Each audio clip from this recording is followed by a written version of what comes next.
பாலும் தெளிதேனும் பாகும் பருப்பும் இவை நான்கும் கலந்துனக்கு நான் தருவேன். கோலம் செய் துங்கக் கரிமுகத்து தூமணியே, நீ எனக்கு சங்கத் தமிழ் ஒன்றும் தா. சிவாய நம. மாணிக்கவாசக பெருந்தகை சிவபெருமானை தொடர்ந்து போற்றி பாடுகிறார். இடைமருது உறையும் எந்தாய் போற்றி, சடையிடை கங்கை தரித்தாய் போற்றி அப்படின்னு பாடுறார். திருவிடை மருதூரில் எழுந்தருளியுள்ள இறைவா போற்றி. திருவிடை மருதூர், அங்கே அழகாக நீ எப்படி எழுந்தருளி இருக்கிறாய்? எந்தையாக, எம் தந்தையாக எழுந்தருளி இருக்கிறாய், உனக்கு போற்றி. சடையிடை கங்கை தரித்தாய் போற்றி அப்படின்னா, உன் ஜடாமுடியில் நீ கங்கையை தரித்திருக்கிறாய். எப்படி திகழ்கிறாய்? கங்காதரனாய் இலங்குபவனே போற்றி. இதில் தரித்தாய் அப்படிங்கிற ஒரு சொல்லுக்கு பொருள் பார்த்தோன்னா, ரொம்ப சந்தோஷமாக தரிக்கிறது.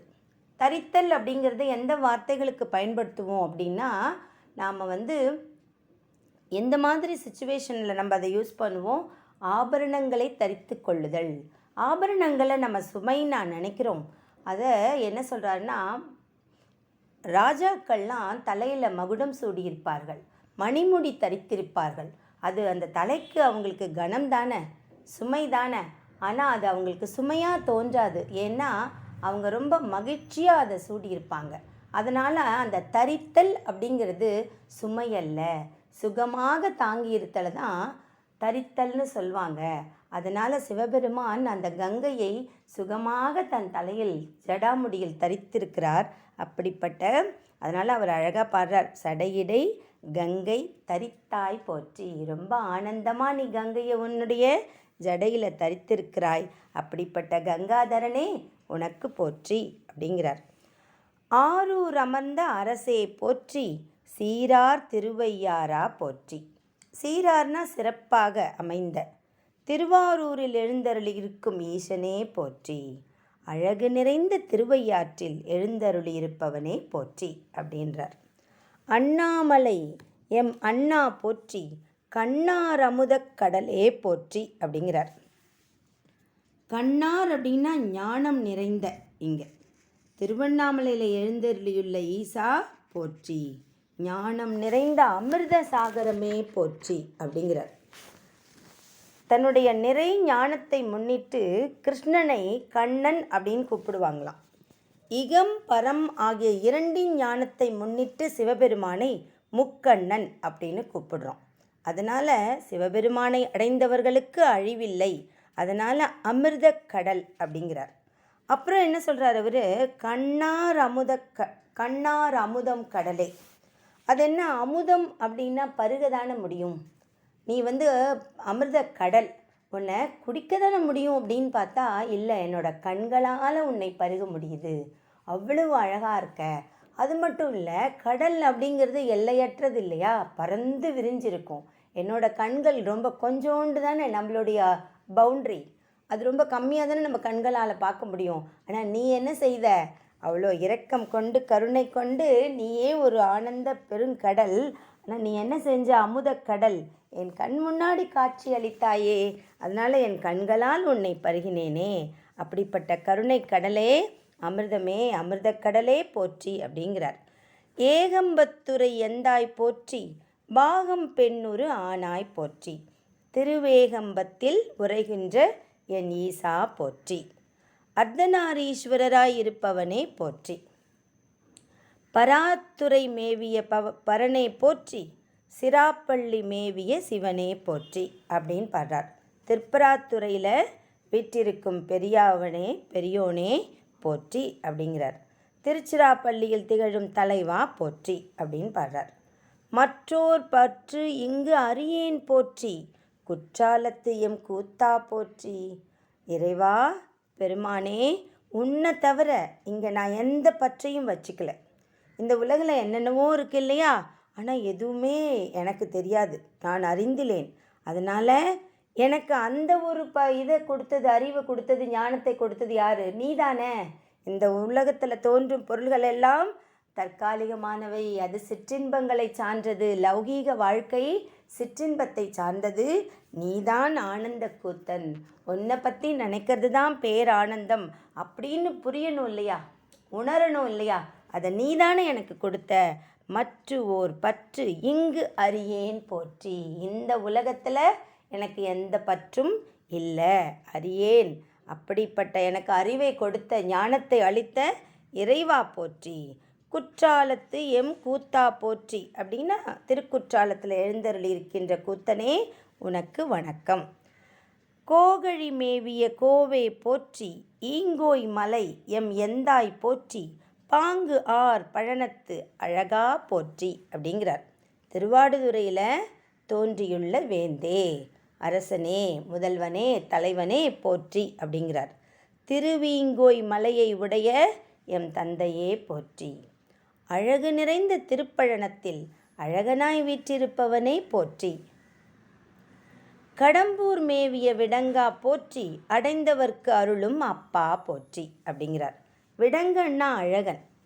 விடங்கன் அப்படிங்கிற சொல்லுக்கு சுயம்புலிங்கம் என்று ஒரு பொருளும் உண்டு.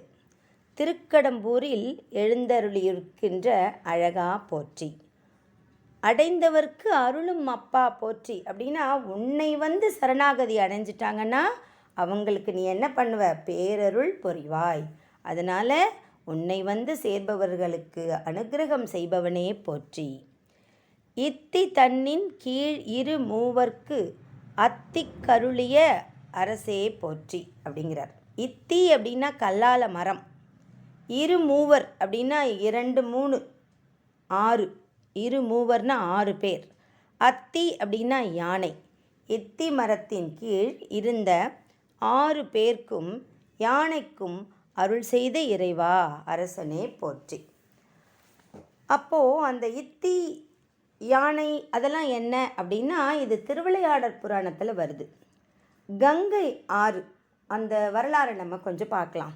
கங்கை ஆறு அப்படியே கங்கை ஆறில் தண்ணி அப்படியே கலகல கலகல கலகலன்னு போகுது. இப்போ தான் நம்ம கங்காதரன் அப்படின்னு படித்தோம் இல்லையா?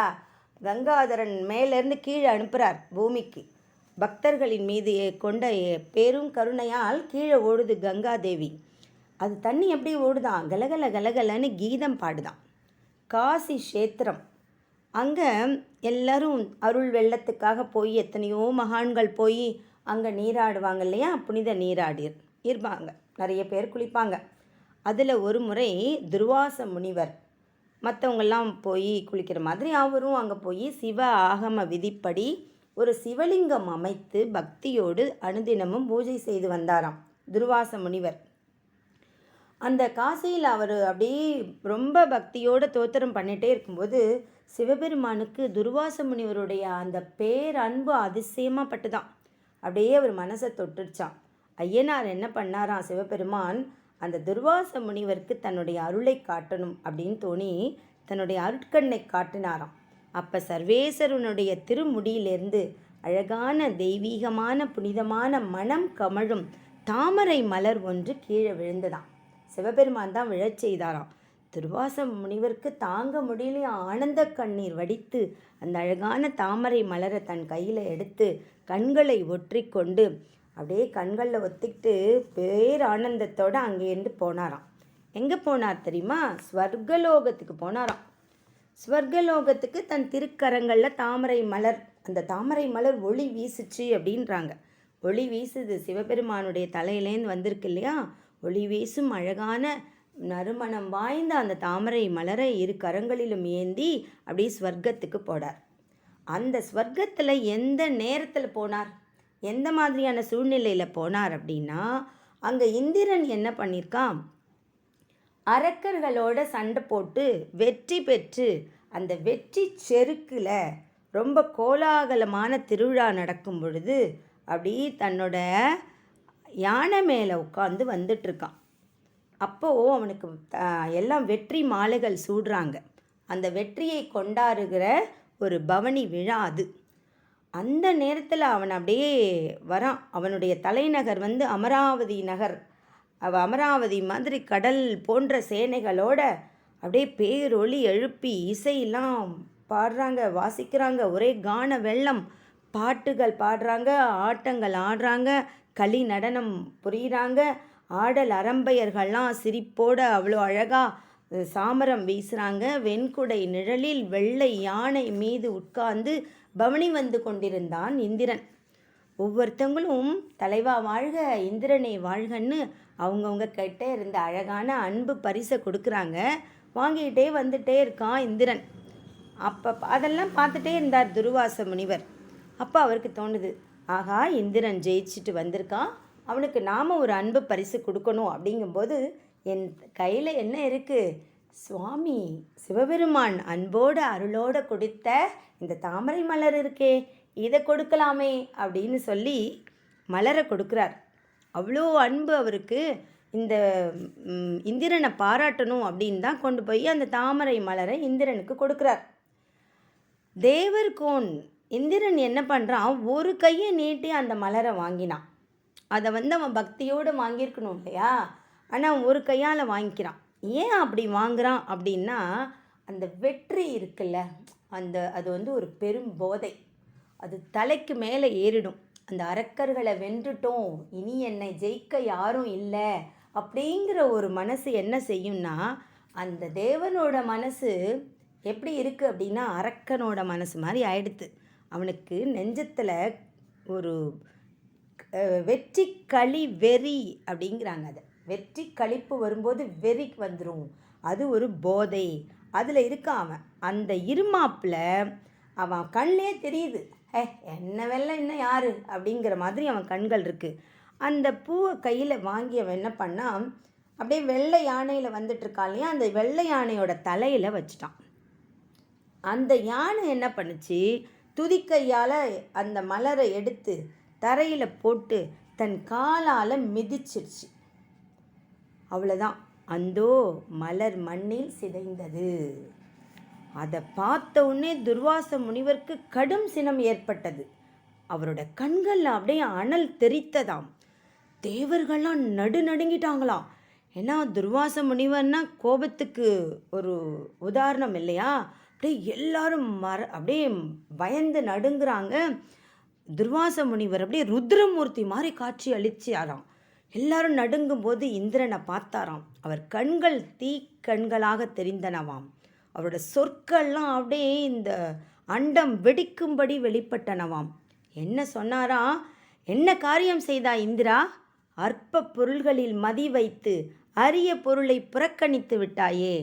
அடியார்கள் மனம் ஆசுவாசப்பட்டால் ஆண்டவன் அருள் உனக்கு கிட்டுமா அப்படின்னு கேட்குறார்.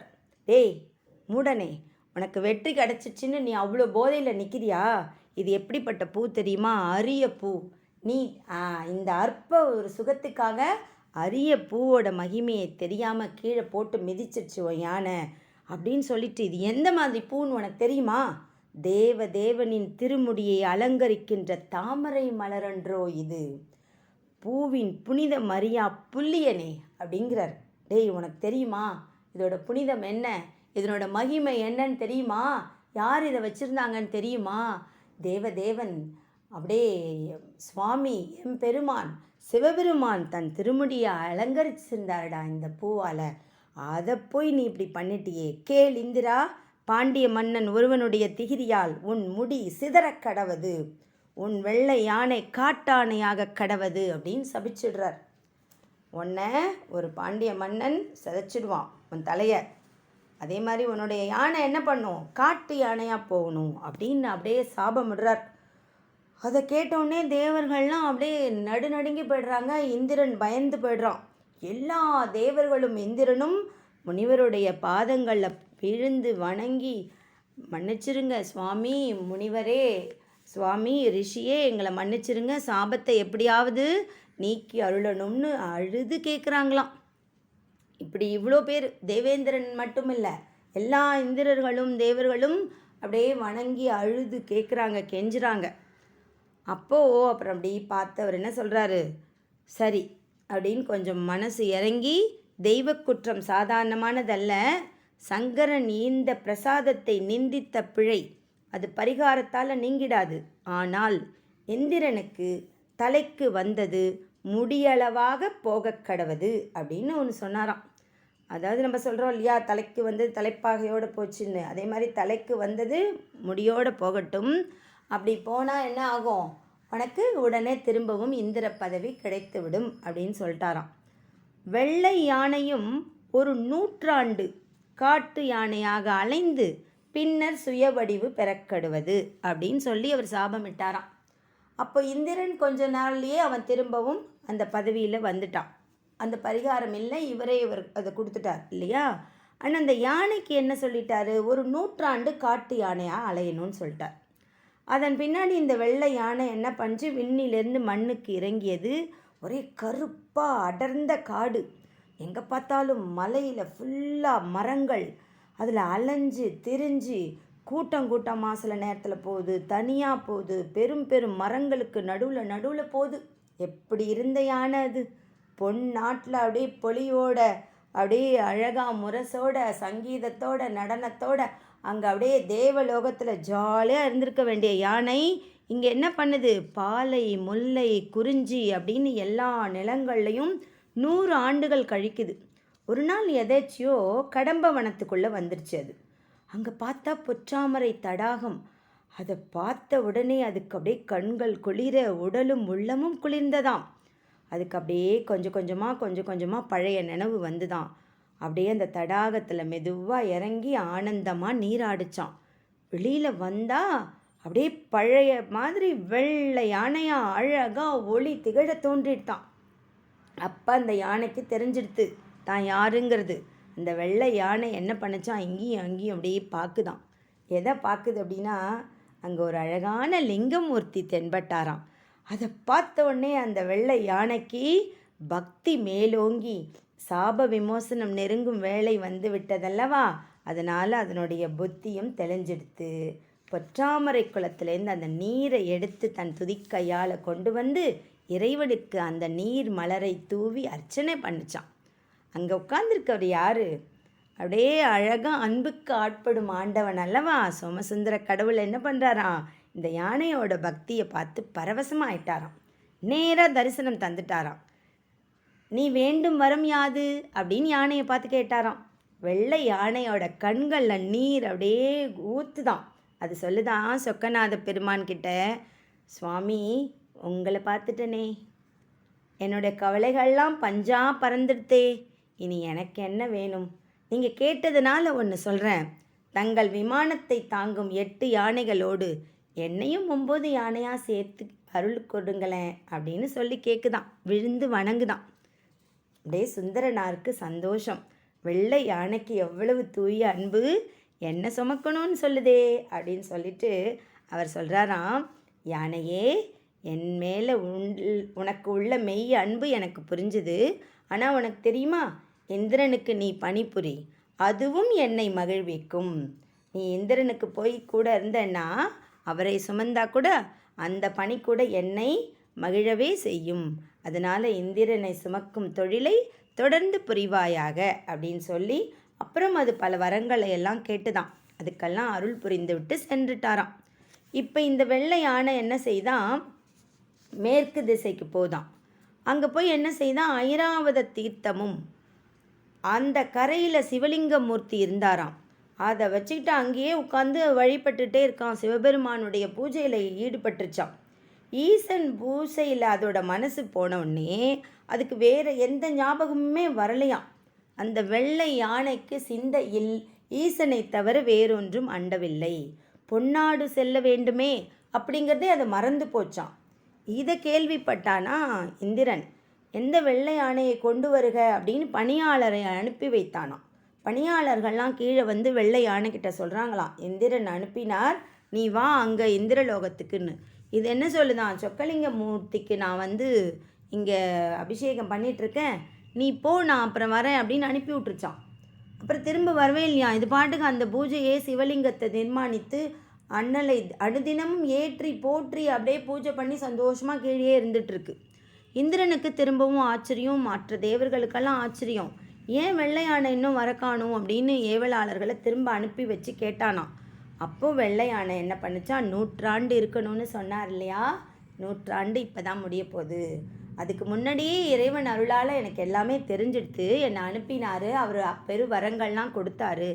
ஆனால் கூட துர்வாச முனிவர் சாபமிட்டார் இல்லையா, அதை நான் ஏற்கணும் இல்லையா? அதனால் நூற்றாண்டுகள் இப்போ தான் முடிஞ்சது.